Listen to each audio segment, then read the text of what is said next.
Halo guys, jumpa lagi dengan channel YouTube saya, Dr. Juniarti Arka. Nah, membahas saham Bukalapak selalu menarik bagi saya. Kenapa? Bukalapak itu adalah unicorn pertama kali yang melantai di Bursa Efek Indonesia. Tentu menarik mencermatinya karena perusahaan unicorn itu selalu identik dengan strategi bakar uang, belum bisa profit, dan banyak investor menyebutnya sebagai bubble. Ya, semua itu adalah keunggulan sekaligus identitas minor yang melekat pada sebuah unicorn. Menjadi pertanyaan besar adalah bagaimana investor pasar modal memandang identitas minor tersebut. Di sisi lain, banyak raksasa teknologi bertaruh padanya. Perlu diketahui bahwa raksasa teknologi dan investor di bidang teknologi global seperti Google, Alibaba, Tencent, SoftBank sangat agresif berebut unicorn di Indonesia.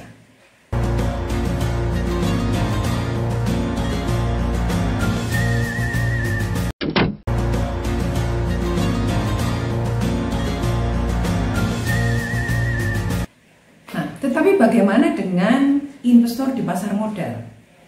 Secara karakteristik tentu berbeda perilaku investor strategis seperti Google, Alibaba, dan seterusnya, yang rela melakukan strategi bakar uang untuk menciptakan ekosistem bisnis yang besar.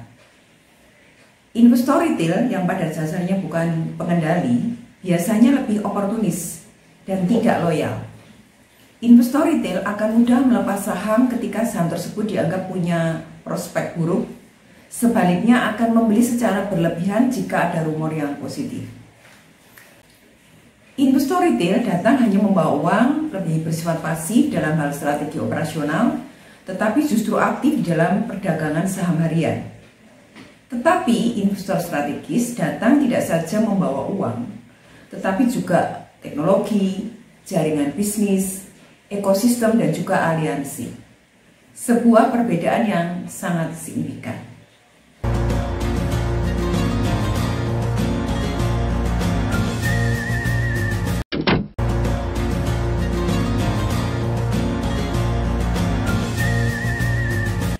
Di minggu-minggu awal, saham Bukalapak sempat naik di kisaran 900-an. Tidak lama kemudian terkoreksi di bawah 850 dan sempat menyentuh angka 600-an. Dan hal ini tidak lepas dari rencana Tokopedia dan Gojek yang akan melakukan listing di Bursa Efek Indonesia dalam waktu dekat. Dan itu sempat mengintimidasi saham Bukalapak. Mari dengarkan komentar saya saat itu. Kesan saya ini adalah IPO yang bisa dikatakan cukup tergesa-gesa dalam kondisi yang panik. Nah, mari kita flashback sebentar. Realitanya, Bukalapak memang kurang dukungan secara ekosistem yang bagus dibandingkan dengan Tokopedia. Apa rekomendasi saya saat itu? Mari kita dengarkan apa rekomendasi saya saat itu.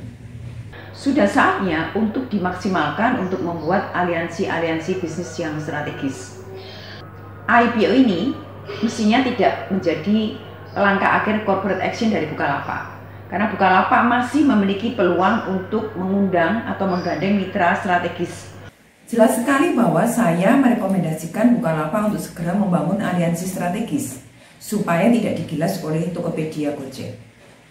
Saya tidak tahu apakah manajemen mendengarkan saran saya saat itu, tetapi realitanya mereka saat ini melakukan rekomendasi saya untuk segera konsolidasi dengan membangun aliansi supaya saham Bukalapak tidak makin terintimidasi. Tercatat sejak saham Bukalapak resmi IPO, EMTK sebagai pemegang saham pengendali justru terlihat sangat agresif melakukan konsolidasi bisnisnya.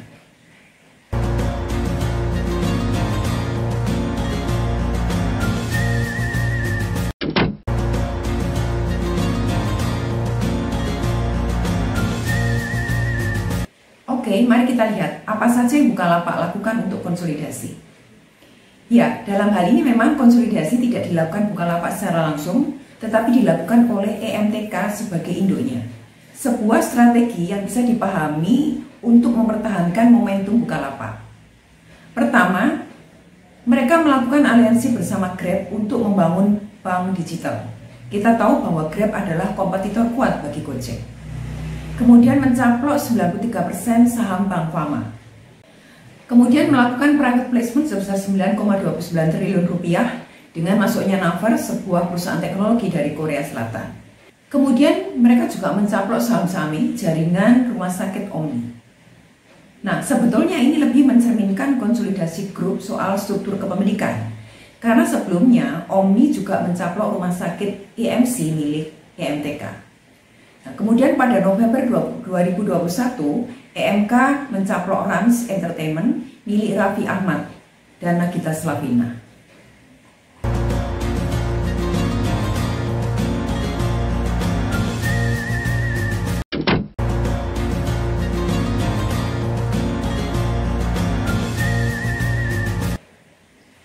Langkah-langkah di atas itu memperkuat konglomerasi atau mudahnya disebut ekosistem bisnis yang terpadu, mulai dari e-commerce, jaringan rumah sakit, perusahaan teknologi, periklanan, dan juga hiburan. Sedangkan Bukalapak juga menjalin kerjasama layanan bank digital dengan Standard Chartered.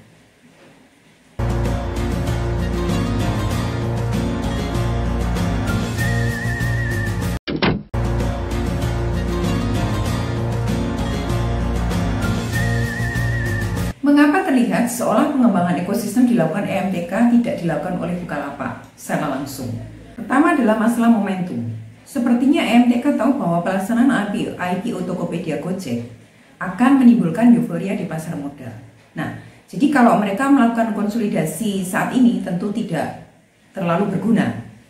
Nah, mereka akan mengimbanginya saat nanti dengan melakukan corporate action, melakukan konsolidasi Bukalapak EMTK. Dan ini pasti akan menarik perhatian investor karena dilakukan pada saat yang sama dengan masuknya Tokopedia Gojek di pasar modal. Kedua, EMTK itu adalah saham pengendali Bukalapak. Dan secara jaringan bisnis sebenarnya EMTK lebih mapan dan berpengalaman dibandingkan Bukalapak. Nah, tentu lebih mudah bagi EMTK untuk mengembangkan ekosistem bisnisnya daripada itu dilakukan secara langsung oleh Bukalapak. Nah, melihat juga bagaimana pengalaman EMTK berhasil mengkonsolidasikan bisnis rumah sakit mereka melalui rumah sakit IMC dan rumah sakit Omni, maka besar kemungkinan EMTK itu akan memberikan dukungan pada Bukalapak melalui konglomerasi di bawah payung EMTK.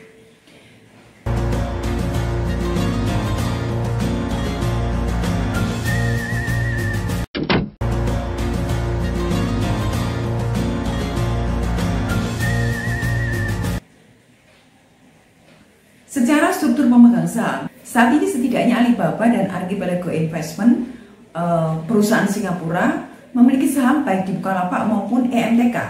Artinya Bukalapak dan EMTK adalah dua entitas yang sangat dekat secara kepemilikan saham. Jadi, apa yang terjadi dengan EMTK tidak bisa dipisahkan begitu saja dengan strategi jangka panjang Bukalapak.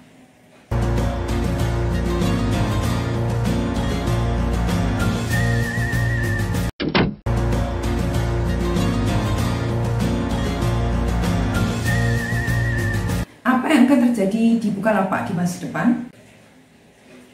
Melihat merger antara Tokopedia Gojek, bukan tidak mungkin jika suatu saat Bukalapak akan merger dengan Lazada. Ya, kali ini tetap saja karena adanya crossing saham. Lazada dikendalikan Alibaba, sedangkan Alibaba pun salah satu kakinya ada di Bukalapak. Saham Lazada Asia Tenggara saat ini 67% dimiliki oleh Alibaba. Di Bukalapak, Alibaba memiliki saham sekitar 13,05% melalui API Investment Limited. Bukan tidak mungkin jika Bukalapak dan Lazada melakukan merger untuk menciptakan ekosistem yang lebih besar. Bisnis Lazada dan Bukalapak saat ini boleh dibilang identik. Merger akan menciptakan efisiensi di bidang operasional perusahaan, di pusat sortir, distribusi, teknologi, dan juga basis pelanggan. Demikian juga akan menciptakan sinergi bidang usaha yang ada. Karena kita tahu bahwa Alibaba juga memiliki tangan yang kuat di bidang pembiayaan melalui Akulaku dan perbankan yaitu Bank Neo Commerce.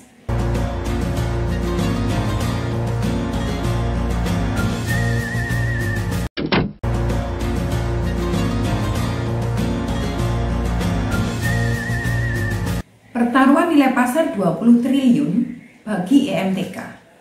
Nilai pasar EMTK di Bukalapak pada saat IPO kurang lebih sekitar 20 triliun di harga pasar Rp850 per lembar saham. Tentu saja ini nilai yang cukup besar. Keberhasilan dan kegagalan Bukalapak di pasar e-commerce digital di masa depan tentu akan sangat mempengaruhi eksistensi dari EMTK. Jadi bisa dibilang EMTK pasti akan sangat fighting dan mensupport Bukalapak. Tidak saja karena nilainya saat IPO, tetapi juga potensinya menciptakan ekosistem digital dengan pasar yang lebih luas. Bisnis jaringan rumah sakit, iklan digital, teknologi pada dasarnya akan sangat membantu membuat ekosistem yang luas dan pada akhirnya bisa memiliki fundamental yang luas dalam berbagai produk dan pasar yang lebar. Apa yang dilakukan oleh EMTK sebagai saham pengendali Bukalapak sejauh ini sudah tepat.